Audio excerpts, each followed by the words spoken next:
كانت حققت وقعت لترشيح عماد ميشيل عون. المعارضة السورية هي بتحدد من يمثلها.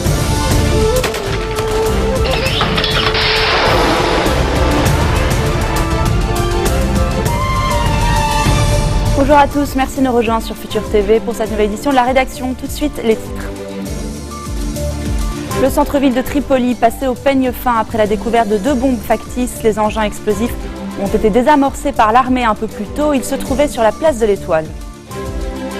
L'armée syrienne avance vers un des derniers bastions rebelles de la province d'Alep. Soutenue par l'aviation russe, les troupes de Bachar el-Assad ne sont plus qu'à 7 km de Tal Rifat, tandis que des dizaines de milliers de civils continuent de fuir les combats.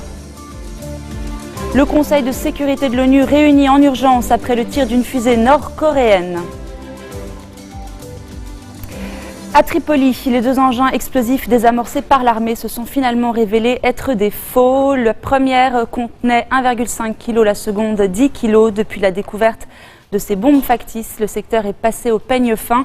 Les recherches se poursuivent autour de la place de l'Étoile au centre-ville, tandis qu'un périmètre de sécurité a été interdit à la circulation. Nous accueillons toute aide militaire et de n'importe quel pays, même de l'Iran, déclaré un peu plus tôt quant à lui Tamam Salam au quotidien Arshak al-Aswat, le Premier ministre qui dit par ailleurs ne pas craindre de division au sein de la troupe. Rien n'est encore prouvé, mais les confessions de Naïm Abbas pointent le régime syrien. Ce Palestinien arrêté en 2014 assure qu'un attentat visant Walid Jumblat a été planifié en 2010 par les services de renseignement de Damas. Jugé pour terrorisme, l'homme a été entendu devant le tribunal militaire libanais. Par ailleurs, le détenu affirme que François Haj a été assassiné par les Syriens parce qu'il demandait la délimitation des fermes de Sheba. Il déclare pour sa part n'avoir aucun lien avec l'assassinat du général libanais en 2007. Après ces déclarations, une enquête a été ouverte par les services de renseignement libanais. À la veille de la séance parlementaire dont le Hezbollah a annoncé le boycott, Pshara-Raï lance un nouvel appel. Le patriarche maronite demande aux différents responsables de permettre au scrutin de se dérouler. Le pays est au bord de l'effondrement, a averti Raï dans son homélie dominicale ce dimanche à Tkarké. On passe à présent à l'actualité en Syrie avec le décès annoncé hier soir d'Anissa Mahlouf, la mère de Bachar el-Assad, qui était âgée de 86 ans. Elle s'est éteinte dans un hôpital de Damas. Elle était malade depuis de nombreuses années. Anissa Mahlouf avait épousé en 1957 Hafez el-Assad, l'ancien chef d'État syrien mort en 2000, avec qui elle a eu 5 enfants, dont l'actuel président. La guerre en Syrie semble à un tournant décisif, appuyée au sol par les milices iraniennes, dont le Hezbollah, et dans les airs par l'aviation russe. Les troupes de Damas avancent. Elles ne seraient plus qu'à une vingtaine de kilomètres de la frontière turque et à 7 kilomètres de la ville de Tal Rifat, un des 3 derniers bastions des rebelles dans le nord de la province d'Alep. Alep, dont les rebelles voulaient faire un de leurs fiefs, mais qui pourrait tomber aux mains du régime. Son objectif est le siège total de la ville. Jour après jour, les forces gouvernementales gagnent du terrain. Ces images ont été tournées par l'armée syrienne dans la ville de Ratian, près d'Alep. La ville est défigurée par l'intensité des combats. On y voit les troupes de Bachar el-Assad qui avancent, appuyées dans les airs par l'aviation russe. Ce sont ces raids aériens qui ont permis au gouvernement syrien de renverser la situation dans cette région qui était un bastion rebelle. Car la province revêt une importance primordiale pour le régime en raison de sa proximité avec la Turquie, d'où les rebelles acheminent renforts et munitions. Selon l'Observatoire syrien des droits de l'homme, depuis lundi, près de 40 000 personnes du nord de la province ont fui les combats pour se diriger vers la Turquie. Il faut qu'ils ouvrent les frontières pour nous, pour qu'on puisse passer en Turquie. On ne peut pas rester là avec la guerre, les combats, les avions sur nos têtes. On ne peut même pas dormir ici. Pour le moment, le gouvernement turc reste sourd à ces appels. Des camps de fortune ont été dressés en urgence, mais la frontière reste fermée. Et le pape François réclame une solidarité généreuse envers les dizaines de milliers de Syriens en fuite. Et cette déclaration également de Recep Tayyip Erdogan, qui se dit prêt à accueillir, si nécessaire, la population qui fuit les combats. Près de 35 000 personnes sont actuellement massées à la frontière turque, qui est jusqu'à nouvel ordre fermée, alors même que ce nombre pourrait augmenter. 70 000, c'est le chiffre avancé aujourd'hui même par le président turc. Et puis Recep Tayyip Erdogan est également revenu sur le déplacement de l'envoyé spécial américain à Kobané. Cette visite rendue aux combattants des unités de protection du peuple ne plaît guère à Ankara. Le président turc a ainsi appelé Washington à choisir entre la Turquie et les Kurdes.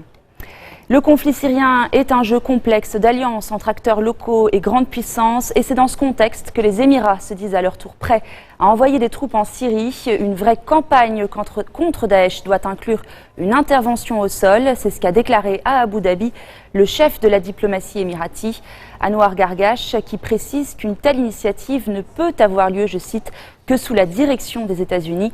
Les Émirats arabes unis emboîtent donc le pas à l'Arabie saoudite et ce, malgré l'avertissement de Damas qui a mis en garde contre toute opération armée qui n'aurait pas obtenu au préalable l'aval du régime. Au retour de la pause, direction les États-Unis avec un focus sur Marc Rubio. À 44 ans, il est le plus jeune candidat républicain. Restez des nôtres.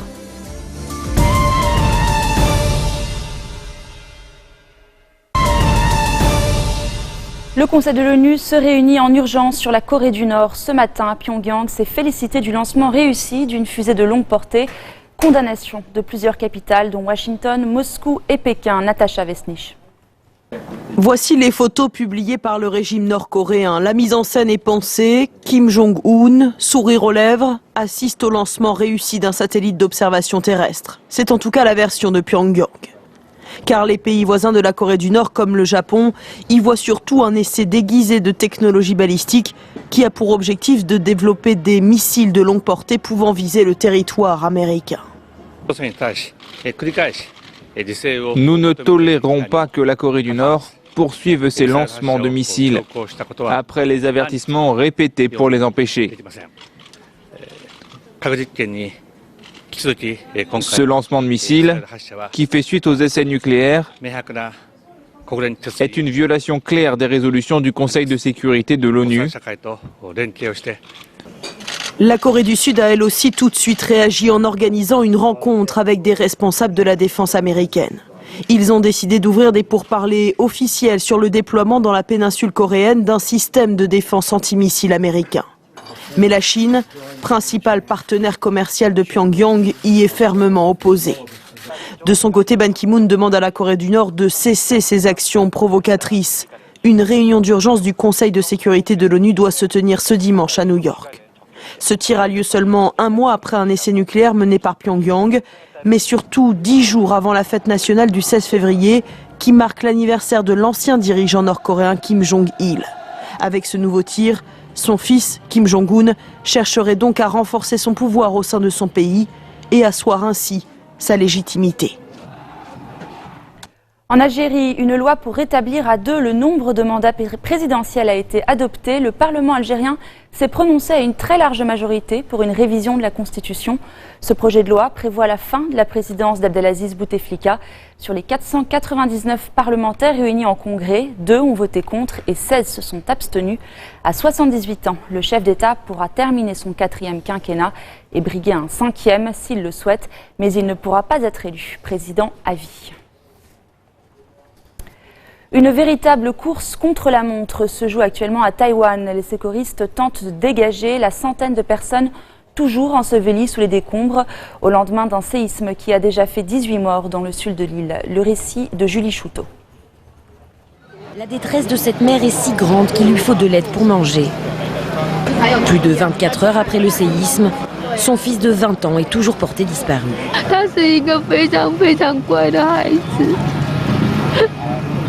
C'est un garçon fantastique. Il s'occupe de moi qui suis seule et isolée, comme personne d'autre le fait. Il m'incite toujours à prendre soin de moi-même. Face à elle, un champ de ruines sous lequel des dizaines de personnes sont toujours ensevelies. Après la secousse survenue samedi au petit matin, voici ce qu'il reste de cet ensemble résidentiel. 2 immeubles écrasés par 2 autres bâtiments. Les disparus sont coincés très profondément, ce qui rend d'autant plus difficile le travail des sauveteurs. Les forces de secours sont constituées de spécialistes et de différentes provinces et de plusieurs villes autour de Taïwan. Ils sont venus pour nous aider. Toute la journée, des dénouements heureux et dramatiques se sont succédés. Malgré la nuit tombée sur la ville, les recherches se poursuivent à Tainan. Déjà, des critiques émergent sur la capacité du bâtiment à encaisser les tremblements de terre sur une île pourtant régulièrement frappée par les séismes. Une enquête a été ouverte par les autorités. Son mandat s'est achevé hier. Le chef d'État haïtien Michel Martelly a signé avec le Parlement un accord pour un gouvernement transitoire.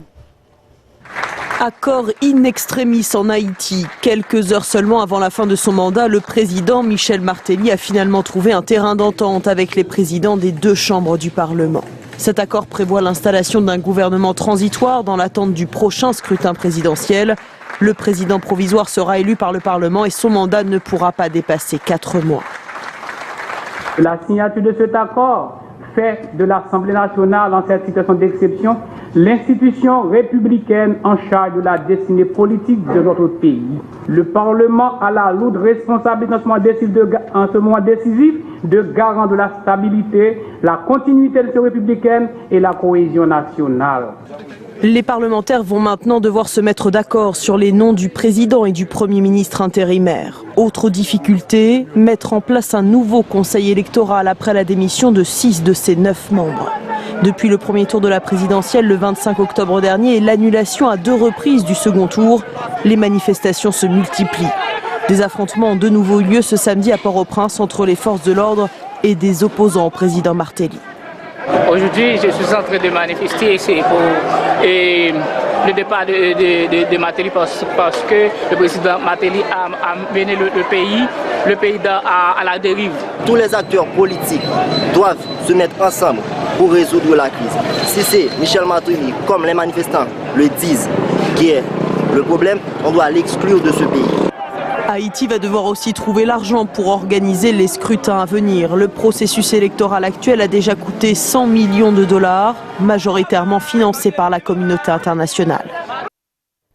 Aux États-Unis, 7 candidats républicains à la Maison-Blanche ont débattu avant les primaires du New Hampshire. À 44 ans, Marco Rubio est le plus jeune, un argument utilisé par ses adversaires politiques qui dénoncent le manque d'expérience du sénateur de Floride, Cédric Ferreira. Dès le début, les attaques se sont concentrées sur lui, Marco Rubio, le plus jeune des candidats républicains. Principal argument de ses adversaires, son inexpérience. Marco, il faut que je te dise quelque chose. Quand tu es président des États-Unis ou gouverneur d'un État, le petit discours de 30 secondes que tu apprends par cœur avec le passage sur combien l'Amérique est un grand pays, ça ne résout pas le problème des gens. Le sénateur de 44 ans a répliqué sur le terrain de l'économie. Je pense qu'il faut mesurer l'expérience non seulement aux actions menées, mais aussi aux résultats obtenus. Sous la gouvernance de Chris Christie, la note de l'État de New Jersey a été dégradée à 9 reprises. Ce pays a déjà un problème de dette. On n'a pas besoin de l'aggraver en élisant quelqu'un qui a détruit la notation de crédit de son État. Après sa 3e place lors des caucus de l'Iowa la semaine dernière, Marco Rubio est devenu l'espoir des puissants dans le camp républicain, qui déteste autant Ted Cruz que Donald Trump. 2 candidats qui se sont fait remarquer par leur position sur la torture. Ils sont prêts à réintroduire des pratiques interdites par Barack Obama pour les terroristes présumés. Vous pouvez être sûr qu'en tant que commandant-chef, j'aurai recours à toutes les méthodes d'interrogatoire avancées possibles pour assurer la sécurité de ce pays. Je réintroduirai la simulation de noyade et je réintroduirai des choses bien pires. Les 7 candidats ont aussi évoqué leur position sur l'immigration ou encore la politique étrangère. Ce débat était important. Mardi prochain, l'État du New Hampshire sera le 2e à voter dans le long marathon pour désigner le candidat républicain à la présidentielle. Selon un dernier sondage, Donald Trump est en tête avec 35% d'intention de vote, près de 20 points devant Marco Rubio. Voilà, c'est la fin de cette édition. Tout de suite, le rappel des titres. Le centre-ville de Tripoli, passé au peigne fin après la découverte de 2 bombes factices. Les engins se trouvaient place de l'Étoile. Ils ont été désamorcés par l'armée. L'armée syrienne avance vers un des derniers bastions rebelles de la province d'Alep. Soutenue par l'aviation russe, les troupes de Bachar el-Assad ne sont plus qu'à 7 km de Tal Rifat, tandis que des dizaines de milliers de civils continuent de fuir les combats. Le Conseil de sécurité de l'ONU réuni en urgence après le tir d'une fusée nord-coréenne. Pyongyang, de son côté, se félicite de la mise en orbite de son satellite d'observation. Merci de votre attention. Retrouvez-nous tous les jours à 16h40 heure de Beyrouth. Vous pouvez également nous suivre en ligne sur notre site web ou en téléchargeant notre application mobile. Excellente soirée et très bonne fin de week-end à toutes et à tous.